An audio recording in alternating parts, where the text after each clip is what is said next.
السلام علیکم پیارے دوستو، آج کا یہ جو واقعہ ہے بڑا ہی حیران کرنے والا واقعہ ہے۔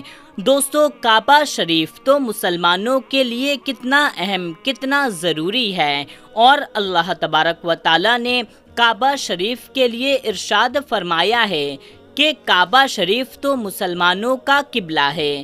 ایسی مقدس جگہ پر دو لوگوں نے، یعنی کہ دو پریمی جوڑوں نے ایسا غلط کام کیا کہ اللہ تبارک و تعالی نے ان دونوں پر عذاب کی شکل میں دونوں کو پتھر کا بنا دیا۔ اللہ اکبر۔ تو یہ سارا واقعہ کیا ہے، اور اس واقعے کو ہم جانیں گے پوری ڈیٹیل میں اس ویڈیو میں، تو آپ اس ویڈیو کے ساتھ بنے رہیے، اسے آخری تک دیکھتے رہیے۔ میرے پیارے دوستو، حضرت اسماعیل علیہ السلام اور ان کی والدہ بی بی ہاجرہ زمزم کے پانی کے قریب اپنی زندگی گزار رہی تھیں۔ اسی دوران عرب کی زمین پر پینے والے پانی کا ملنا ایک ناممکن سی بات تھی۔ صحرا اور سوکھے پہاڑوں کے زمین پر پانی کی ایک ایک بوند کا ملنا محال تھا۔ عرب کے لوگ میٹھے پانی کے چشمے کے تلاش میں صحرا اور وادیوں میں مارے پھرتے تھے۔ یہ قدرتی پانی کا چشمہ جو اسماعیل علیہ السلام کے ایڑیا رگڑنے سے اللہ تعالیٰ کی طرف سے جاری ہوا تھا، وہ پانی کا چشمہ جسے آج ہم آب زمزم کہتے ہیں، یہ دنیا کی سب سے بڑی نعمت ہے جسے اللہ نے اپنی قدرت سے جاری کیا تھا۔ ایک اور قبیلہ جو بنی زرہم کے نام سے مشہور تھا، وہ میٹھے پانی کی تلاش میں جگہ جگہ چکر لگا رہا تھا۔ جب وہ قبیلہ صفا اور مروہ پہاڑی کے قریب سے گزرنے لگا، جہاں حضرت ہاجرہ اور ان کے بیٹے اسماعیل تھے، جہاں اللہ تعالیٰ نے حضرت اسماعیل کی ایڑیوں کے پاس سے آب زمزم کو جاری کیا تھا، تب ان لوگوں نے وہاں چاروں طرف سے پرندوں کو اڑتے ہوئے دیکھا تو ان کو حیرانی ہوئی، کیونکہ صحرا میں پرندوں کا دکھنا پانی ہونے کی نشانی ہوتی ہے۔ اس کے بعد پورا قبیلہ اسی طرف چل دیا۔ اس کے بعد وہ لوگ اس جگہ پر پہنچے جہاں اللہ نے اپنی قدرت سے آب زمزم کو جاری کیا تھا۔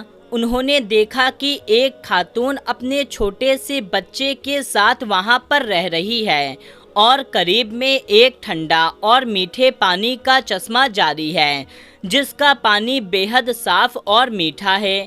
وہ لوگ اس بات سے بہت حیران ہو گئے کہ ایسے علاقے میں جہاں پانی کا نام و نشان تک نہیں تھا، اللہ کی قدرت سے پانی کے چشمے کو نکلتے ہوئے دیکھ کر بے حد حیران ہوئے۔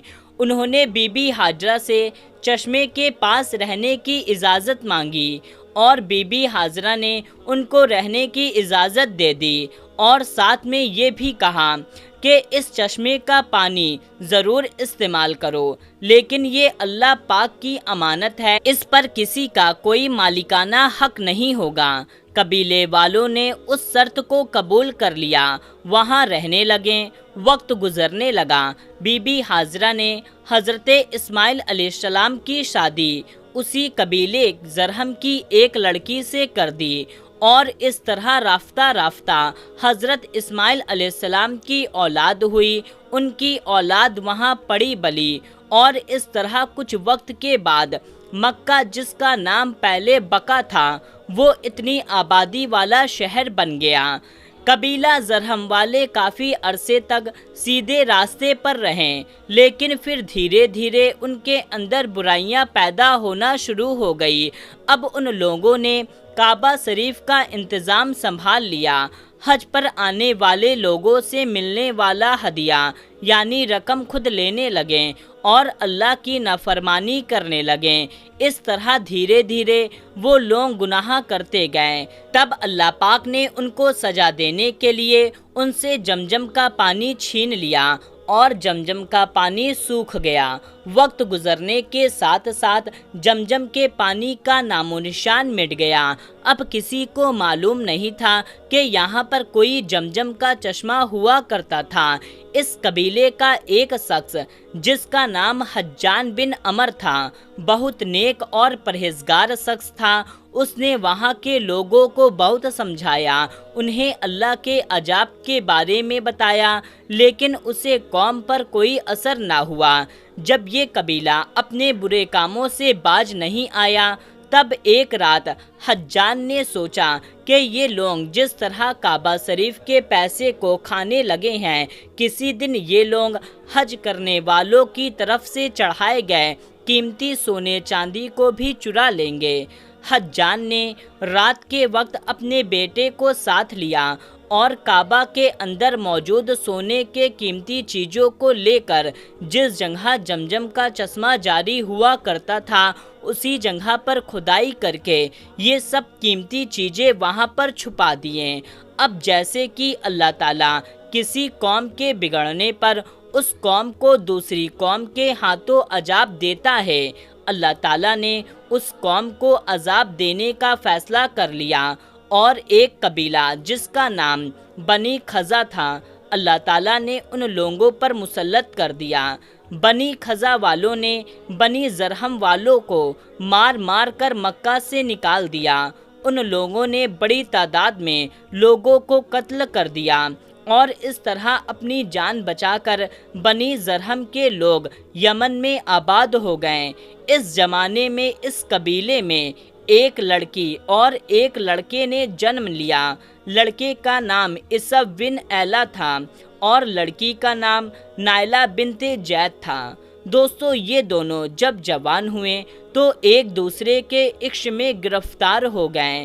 انہوں نے آپس میں ناجائز تعلق قائم کر لیا۔ ایک بار یہ دونوں حج کے لیے ایک قافلے کے ساتھ مکہ شریف گئے۔ خانہ کعبہ میں ان کو تنہائی ملی تو انہوں نے آپس میں گناہ کرنے کا ارادہ کیا۔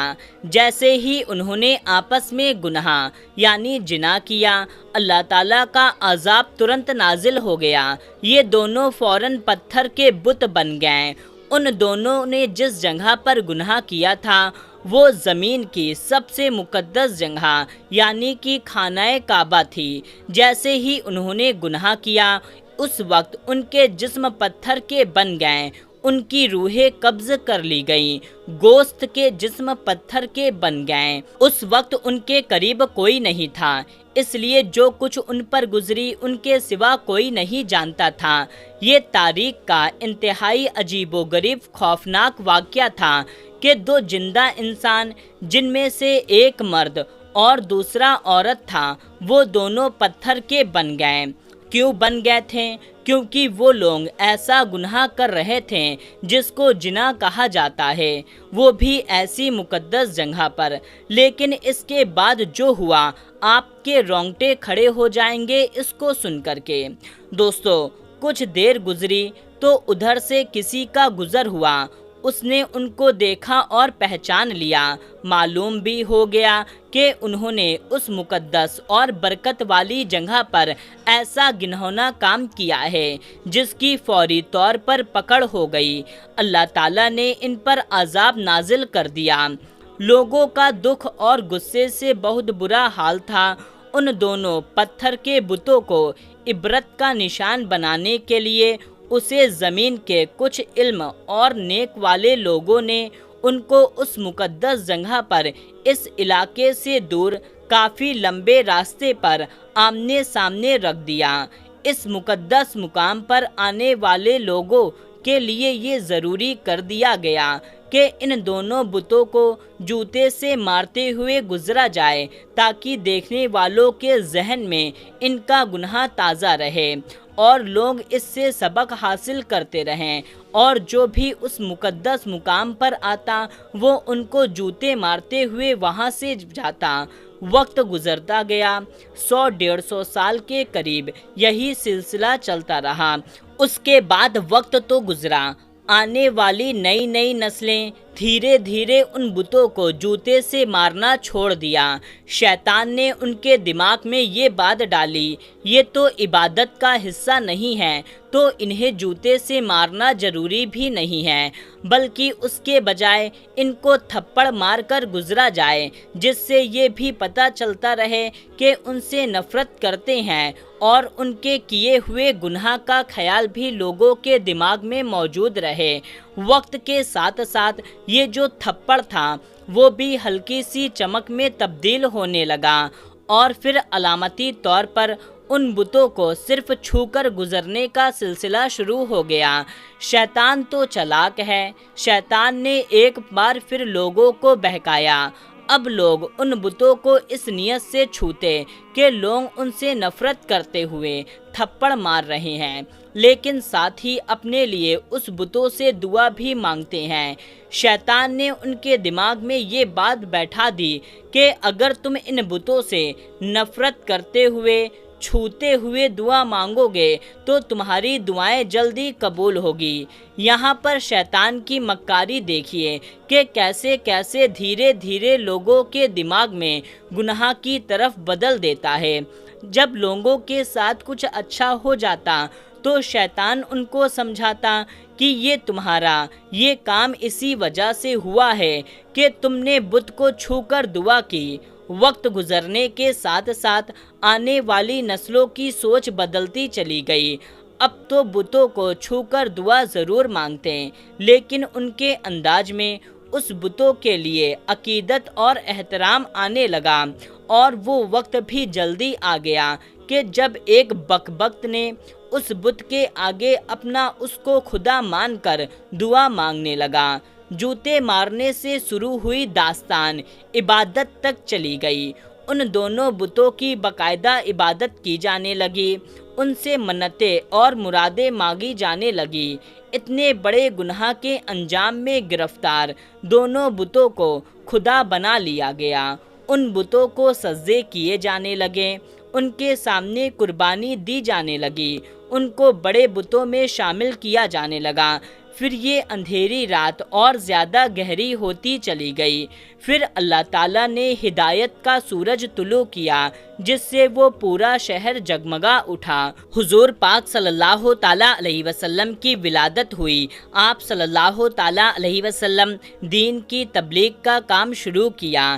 اسلام عرب میں پھیلتا گیا، یہاں تک کہ اسلام کفر پر غالب آ گیا۔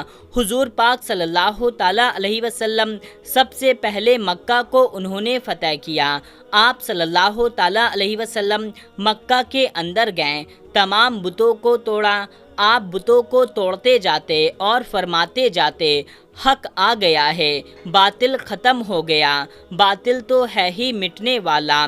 اللہ کے نبی صلی اللہ تعالیٰ علیہ وسلم نے تمام بتوں کے ٹکڑے ٹکڑے کر دیے، جو گناہ کی وجہ سے پتھر بن گئے تھے ان کو ٹکڑے ٹکڑے کر دیا، اور تمام بتوں کو توڑ کر مکہ سے باہر پھینکوا دیا۔